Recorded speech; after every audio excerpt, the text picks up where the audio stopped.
The mosaics we're going to make today are quick and easy, and they don't take up a lot of real estate on a desk or a shelf. They can be color coordinated to favorite colors, decor colors in the room, school colors, sorority colors, fraternity colors. You get the idea.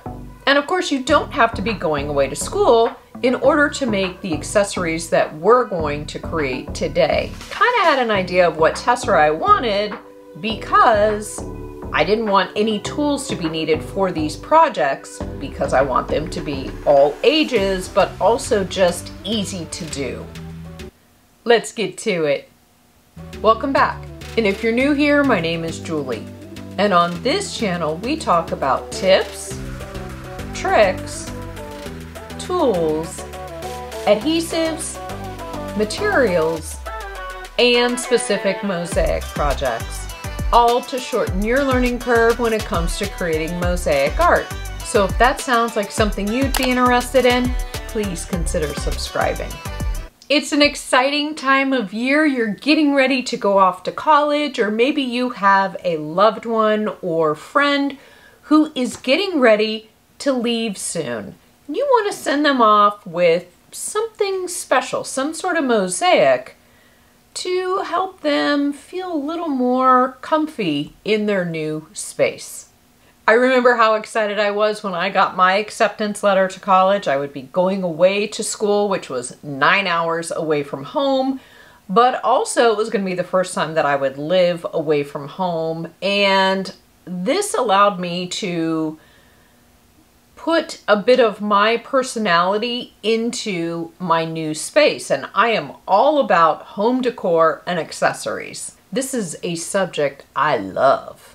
So not only do college-bound students need hangers and a laundry basket and a mini fridge and whatever else, they also want to take with them something that's going to make them feel at home or remind them of home, because it's now their space.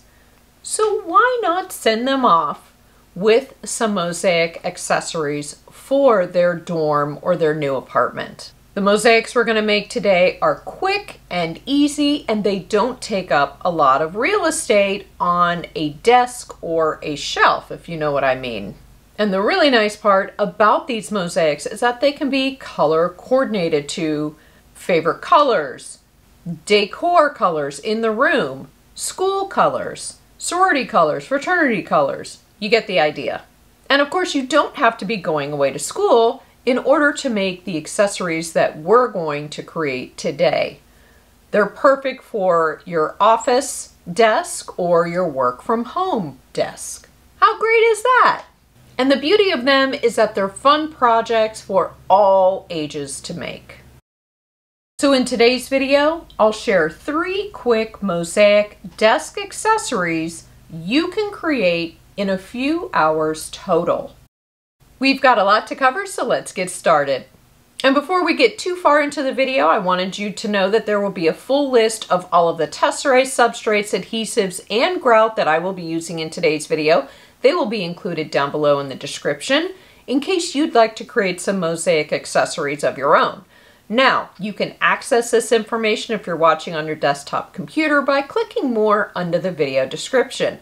And if you're watching on your tablet or your smartphone, you can click more to the right of the video title.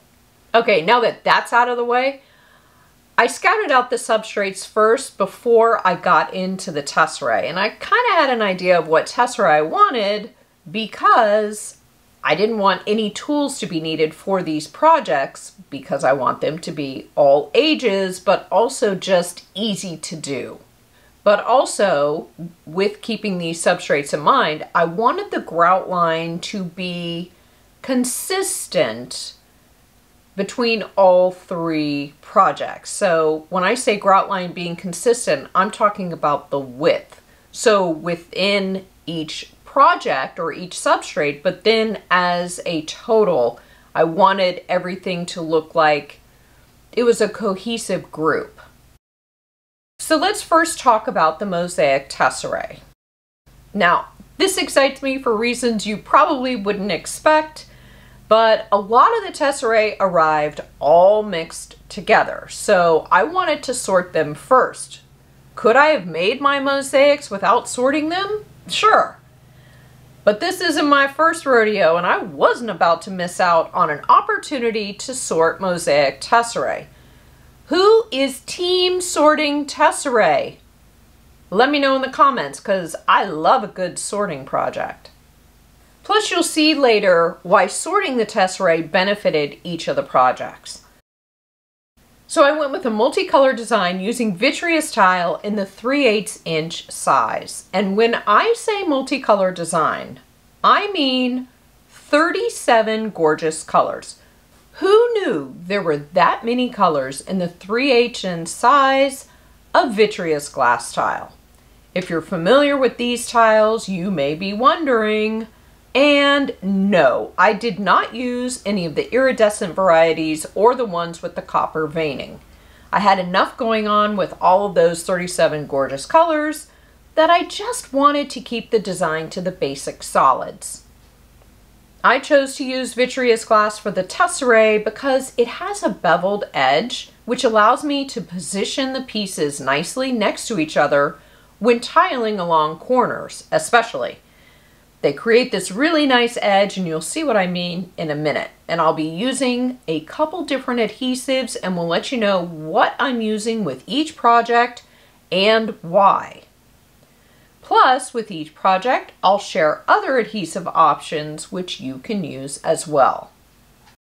And before you begin tiling, please note that each of the 3 projects that I'll be using in today's video are wood substrates. Wood does need to be prepped for mosaic art before you started adhering your tesserae, and yep, you guessed it, I did a video here on the channel all about how to prep wood for mosaic, and I'll include a link to that video down below in the description so you can check it out. Alright, I think we're ready to get started. Okay, the first project is probably my favorite, which is a pen or pencil cup. I love me some pens and pencils, to get lost in an office supply store. Anyway, you gotta have a pen and pencil cup on your desk, am I right?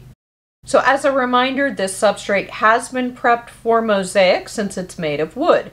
We don't want our tesserae popping off or for the grout to crack. It's a very simple substrate with no crazy curves or anything like that. It's just straightforward and easy to tile. Each side is a flat surface. So for the adhesive, I'm going to use Weld Bond, which is a white PVA glue which dries clear and has a really strong hold. It's perfect for this project and this substrate working with these tesserae.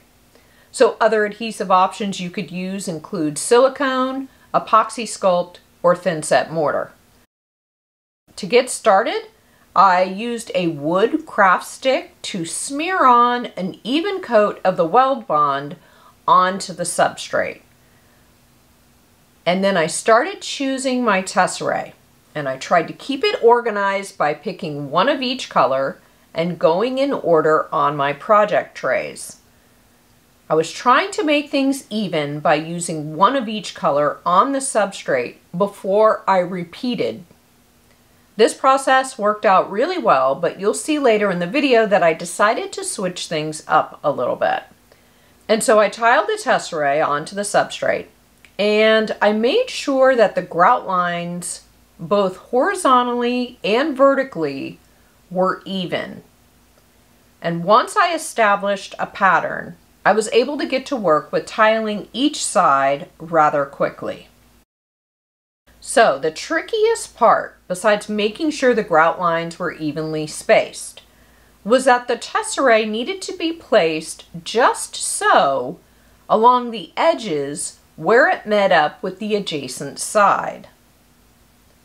I wanted that area's grout line to be pretty similar width-wise as the rest of the mosaic. And as I mentioned, the tiling went quickly because my pattern was established and there wasn't much concentrating that I needed to do, so I was able to tile, but also let my mind wander, which I like those types of mosaics from time to time, you know. Sometimes we just need to tile something, but it doesn't have to be this grand, amazing mosaic. It's just a thing or a process that brings us joy. So I continue tiling each side of the pencil cup exactly the same, which was to randomly place colors so that there's no pattern to their appearance. Regarding tiling, I did tile all 4 sides during the same tiling session, which took about an hour, I'd say. But if you're new to mosaics, I would space out the tiling a little bit, even by an hour or 2 for each side, just to give the adhesive a little bit of drying time. So the reason for this is I had some tiles shift as I turned the substrate over, and you just have to be diligent and watchful and go back and check the areas that you previously tiled every so often. So it's kind of like you were babysitting your mosaic. I don't know if that sounds like fun to you. It is kind of a pain in the butt. So if you want to avoid that, just space out tiling each side of the pencil cup. And then once I was done tiling, I let it sit for at least 24 hours to dry before I moved on to the grouting. So moving on, let's get started with our second project, which is a coaster. I'm using a 4x4 inch piece of wood as the substrate. If you'd rather use a 4x4 inch ceramic tile, for instance, as the substrate, then you certainly can. And I'll also include links to other options down below in the description. And because I'm using wood, as we discussed earlier, I've sealed the substrate before I've started applying any tesserae. For this mosaic, I'm using Lexil as the adhesive. Lexil is a clear silicone which is waterproof, and it has an amazing hold for a project like this. I pulled one of each color of the vitreous glass tile and then got to work with squeezing out some of the adhesive onto the coaster substrate. I smoothed it out with a craft stick and then got to work placing the tesserae. Now the design for this coaster is the same exact as the previous pencil cup, which is randomly place colors while maintaining a consistent grout line both horizontally and vertically. And once I established my tile spacing, I got to work adhering more of the tesserae. Now, I tried not to put 2 of the same color next to each other or even near each other. And I also tried to inject the brighter colors in amongst the darker colors and vice versa, just to keep things consistently light, bright, colorful, and fresh. In this video, I'm just going to make 1 coaster, but you can certainly make a set of 2 or 4 or however many you need. Every desk and table should have a coaster to protect them, right? Plus, coasters are so dang fun. And as I mentioned, I'm using Lexil as my adhesive, but you can also use fortified thin set or epoxy sculpt. You can even use weld bond if you use the grout I'm going to use. And I'll explain why I'm a little hesitant about using weld bond for this project when we get to grouting. This is a small substrate and it's a simple design, so the tiling went super quick. And once I was done, I let it sit and dry for at least 24 hours before moving on to the grouting. I'll include a list down below in the description for all of the tesserae, substrates, adhesives, and grout that I'm using in today's video in case you'd like to make some mosaic desk accessories of your own. The third and final project in today's video is a mail caddy, because I know you're going to be sending your sweet cards to your college student and they'll want to reread every little detail about what's going on at home and how much you miss them. This mail caddy can also double as a napkin holder. And it's the biggest substrate of the 3 projects we're working on today. This is another simple substrate, and I chose it because it has 2 large flat surfaces, which makes tiling a breeze. So before I start tiling, I'm dividing all of the remaining tesserae into 2 even portions. Now I'm tiling both sides of the substrate in case it's on a desk or a table where it can be viewed from both sides. So one set of the tesserae will be used on one side of the male caddy, and the other set of tesserae will be used on the second side of the male caddy. Dividing the tesserae up like this will help me use the same colors and amounts on both sides. Not that anyone could compare, because they just can't, because there's no way to put them side to side. But yeah, let's go with this. We want to use the colors evenly on each side. So here are my two sets of project trays, which are ready to go. And on that note, let's get started with the tiling. For the adhesive, I'm using E6000, which is a clear adhesive with an incredible hold, which is perfect for this project. The only reason I'm using it is because I'm at the end of the tube and I don't want it to go bad, so I'm using it up. Other acceptable adhesives you could use include a white PVA glue like Weld Bond. You could also use thin set mortar or epoxy sculpt. I'm hoping that I have enough E6000 for this project, but if I don't, I'll use something else like Weld Bond to finish it up. And yes, you can use different adhesives on a project like this. And so I got started with the tiling. Once again, I'm establishing my tile pattern. The design is the same exact pattern as the previous two projects, since this is a three-piece set. So I'm placing random colors of tesserae while maintaining a consistent grout line both horizontally and vertically. And I'm trying not to place two of the same colors next to or near each other. The E6000 is very forgiving, much like the Weld Bond and Lexel in the previous projects. It allows you to move the tesserae around until you're happy with the placement. And then once I'm happy with the spacing and the grout line width, the tiling goes very quickly. I ended up tiling the other side as well during this tiling session. And just as I advised with the pencil cup, you might want to give it an hour or two before you turn it over and tile the other side. When I turned over the caddy, I had some tesserae which had shifted or fallen off. So I needed to fix those while babysitting both sides. It wasn't that big of a deal, but if you're new to Mosaic, I'm trying to help you avoid a frustrating situation like that. So tile one side and go do something else for an hour or two so that the adhesive has time to dry a little bit, and then come back and tile the second side.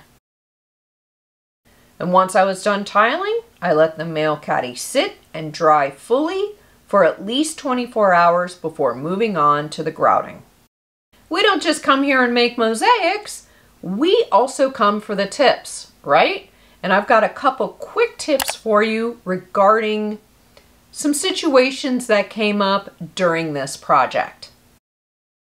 Now, because I sorted out the tesserae in the beginning, it made things so much easier as I progressed through these projects. And then at the end with the last project, the male caddy. If you recall, I divided up the remaining tesserae into two even portions. And I put them on the project trays in the exact same spot, basically mirroring each other. Doing this made it a breeze to get the tesserae that was left over, to get that bagged up and put away once I was done tiling the male caddy. Remember, I'm working with 37 colors, so I did this because some colors were rather similar. For instance, there were two whites. Well, one was more brilliant than the other. The other had a slight design to it. I wanted to keep those separate for future use.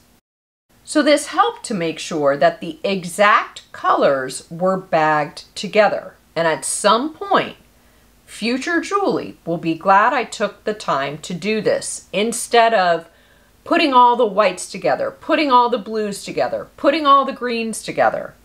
Instead, I'm keeping everything separate so that in the future, I know how much I have of each color. And in case you're wondering, I do reuse my zipper bags until the zipper stops working, kind of like you're going to drive your car until the wheels fall off. So these bags will be reused again and again and again. I know a few of you have commented in the past with some of my other videos regarding that topic. And yes, I do reuse. What is it? Reuse, repurpose, recycle. We do that thing. And here's another tip. Should you get silicone or weld bond on your project trays like you see here, and these trays are just simple melamine trays. This tip also works on ceramic and porcelain plates as well. Take a straight edge razor blade and hold it at an angle and gently rub it back and forth over the surface of your project trays. There's a good chance the melamine surface could get a little scratched if you apply too much pressure, but I'd much prefer that than having dried adhesive remnants stuck to it. Now, why would I have dried adhesive on my project trays? Well, sometimes you don't realize that you have adhesive on your fingers and then you go to, select or pick another tesserae and you end up getting it or transferring it onto your project trays. I mean, this happens. We even get it on the handles of our tools from time to time. And so this is just a simple solution to get that dried adhesive off your project trays. If it doesn't bother you, then you don't have to do this, but it does sort of bother me. So I just do a little maintenance, clean it up with a razor blade, and I'm good to go. I've even been able to clean off thin spots of mastic and thin set and epoxy sculpt with this method as well.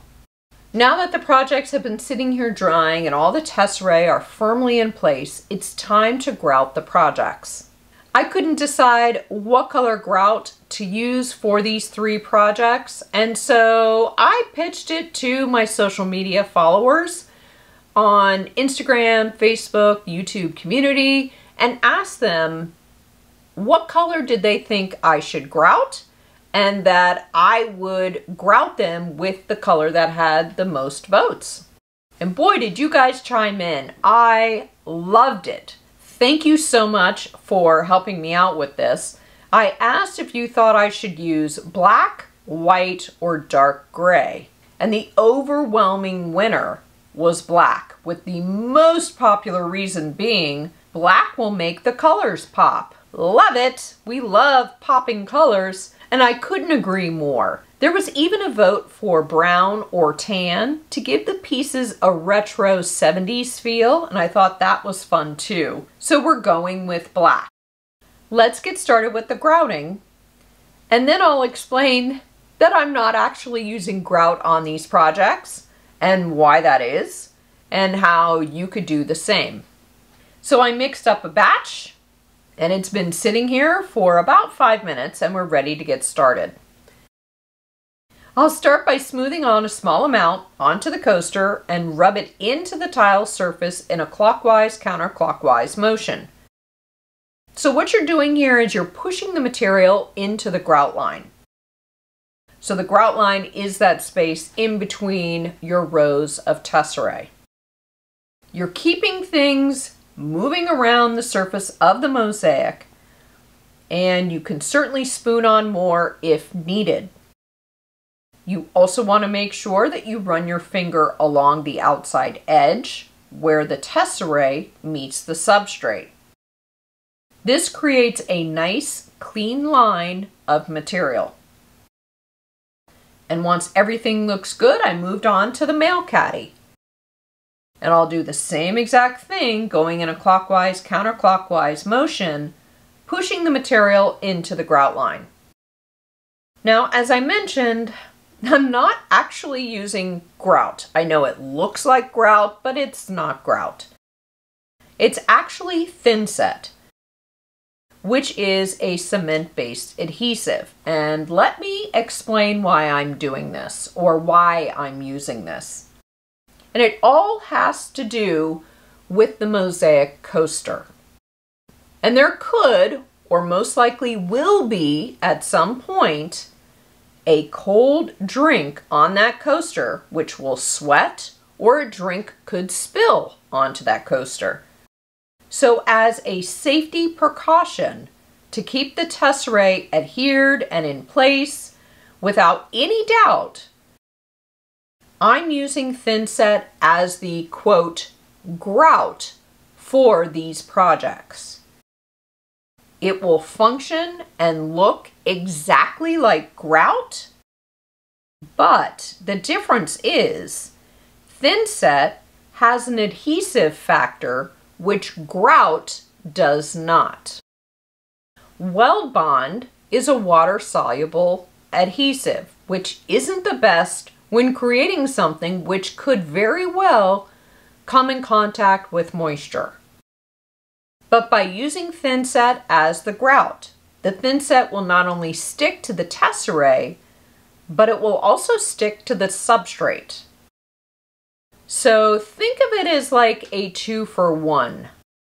It's advisable that when you mix up grout or thinset and you're actually doing the grouting work, that you should wear a face mask to avoid breathing in the dust particles. And if you're curious about thinset, how to mix it up, how to color it or tint it, how to do some other things for your mosaic work using thinset, I've got a whole playlist for you which covers all sorts of things regarding grout and thinset, and I'll include a link to that playlist down below in the description so you can check it out.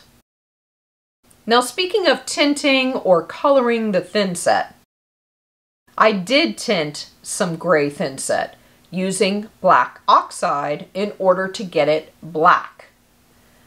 But you've got other options as well to tint and color your thinset and grout, so definitely check out that playlist that I just mentioned.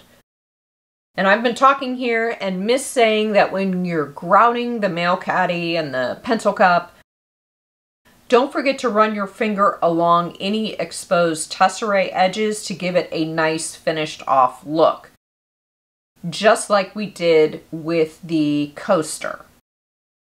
So this also goes for the corners on the pencil cup where the tesserae rows meet on each side. And then once everything is grouted, I'll get started with cleaning off the thinset from the first item I grouted, which was the coaster. Now keep in mind, thinset dries quicker than grout, so I always make sure I don't get too far ahead in my grouting. And I'll remove the thinset in the same way as I put it on, going in a clockwise, counterclockwise motion. Cleaning off grout, or thinset in this case, from your mosaic art is definitely something you have to be very attentive to. This is not the time to take phone calls from friends or multitask, because dried on grout or thinset could ruin your mosaic. So be fully present during this portion of your mosaic making. And as you can see, I'm not only removing the thinset from the tesserae, but I'm also making sure the substrate is cleaned off of any extra material as well. The sides and the backs of the wood substrate of the coaster, and the sides, bottom, and inside of the male caddy. And this also includes the bottom, top edge, and inside of the pencil cup. I like to go over each of the mosaic items to remove the bulk of the thinset.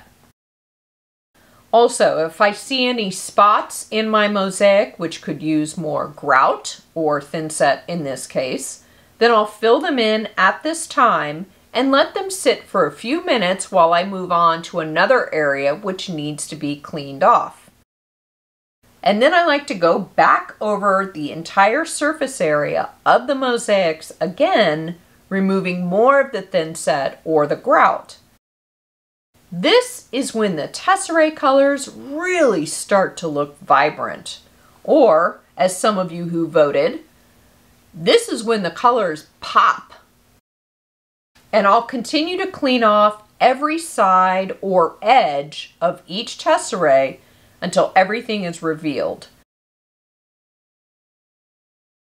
And the last thing I like to do before I let the mosaic sit and rest to fully cure is I like to go over them with an old chip brush, or you can use an old paintbrush. And doing this gets any grout dust or thin set dust off of the surface of the mosaics. And then I let them sit and dry for 24 to 48 hours before moving on to the next step. Now, before your college student can show off your mosaic work to their new friends, or before you take these to your office to put on your desk, there are a couple things that we need to do to finish off the mosaics to bring them to fruition. The first thing is to lightly go over any untiled wood surfaces with a sanding block. In particular, we want a smooth surface before painting or staining the unfinished wood. We don't want to paint over the grout or thinset that has dried onto the wood. This next step is to paint or stain these substrates on all of the untiled areas. It's going to finish it off so beautifully. And as you may have to do this step more than once, depending on your paint or stain and the look that you're hoping for. So on the coaster, that would be the sides and the back. And on the male caddy, that would be the sides, or the edge rather, and then the bottom of the male caddy, and then inside the male caddy as well. And on the pencil cup, that would be the rim, the inside, and then the bottom. I'm just using acrylic paint to do this, and so what I decided on was to use black because it matched the grout. You could pick a different color that is, predominant or complementary to your tesserae. There's no rules regarding this. I'm just going with black. I'm just keeping up with that vibe. And I'm just using acrylic paint to do this. And if you are too, you'll most likely need 2 or 3 coats of your paint. And once your paint coats are dry, fully dry, okay? Fully dry, let's not rush this. You need to sign your artwork. Always, always, always sign your artwork. You guys hear me say that whenever we do tutorials. Always sign your artwork. Be proud of what you just made. And I like to use a certain type of pen, and I'll include it in the list down below in the description. But I like to use a certain kind of pen predominantly for signing my name on projects. And you want to let your signature dry fully. And I always wait a minimum of a few hours before I move on to the next step. More like, I like to let it sit for a day, but that's just me, but definitely a minimum of a few hours. You don't want it to get smeary. So once your signature is fully dry, you need to seal all of the untiled, painted, or stained areas. I like to use this sealer right here, but you can also use Mod Podge sealer or a polyurethane. And once your sealer is dry, the final step is to add bumpers or furniture protector pads to the bottoms of your items. So these are these thin felt sticker discs which are practically seamless when adhered to your substrate, but make a huge difference when it comes to protecting the surface of your furniture. I also sometimes like to use felt that I've cut out in the shape of whatever I need, and then I adhere it to the substrate using a very thin coat of Weld Bond. I'll include a list down below in the description for everything that I used in today's video, including the substrates, the tesserae, the adhesive, the grout, in case you'd like to make some mosaic desk accessories of your own. I had already sat down to start filming, and then thunderstorm started, and then the lawn got cut, and then my son called to pick him up from baseball. And so here we are, and a couple long phone calls later, love you girls, we're now gonna sit down, we're gonna film this video. But oh wow, you know, universe said not now, and so I knew it was not time for me to film, but apparently now is the time before another thunderstorm moves through. So we're gonna do this thing, you and I. I didn't like what I just did there. That is so funny. I'm like, wait a minute, is that correct? We're good. We're good. So you can do that thing. What? Yeah, that's better. More better. More better. More better. Oh, I don't like what I'm doing there. Hold that thought. We are just whizzing right through this. This is good stuff. For more mosaic inspiration, check out one of these two videos. Thanks for watching, and I'll see you soon. Bye.